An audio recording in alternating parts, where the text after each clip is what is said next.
আমি অসম জাতীয়তাবাদী যুৱ ছাত্ৰ পৰিষদ কলাগাঁও আঞ্চলিক সমিতিয়ে ভাৰতবৰ্ষৰ সংবিধান আৰু গণতন্ত্ৰ ৰক্ষাৰ লগতে নিৰাপত্তাৰ সংকল্পৰে আজি এই বন্তি প্ৰজ্বলন কাৰ্যসূচীটো আমি আৰম্ভ কৰিছোঁ। আৰু এই বন্তি প্ৰজ্বলন কাৰ্যসূচীৰে এটা কথা ক'ব বিচাৰিছোঁ যে ভাৰতবৰ্ষৰ যি সংবিধান,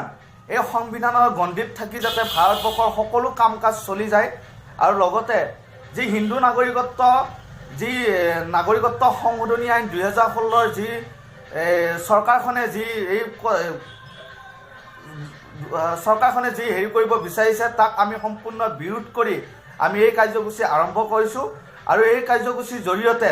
আমি চৰকাৰক সকিয়নি দিব বিচাৰিছোঁ যাতে কোনো কাৰণত ভাৰতবৰ্ষত যাতে অসমত কোনো কাৰণত নাগৰিকত্ব সংশোধনী যিখন বিল, এই বিলখন যাতে পাছ নহয় তাৰে আমি চৰকাৰক সকিয়নি জনাইছোঁ।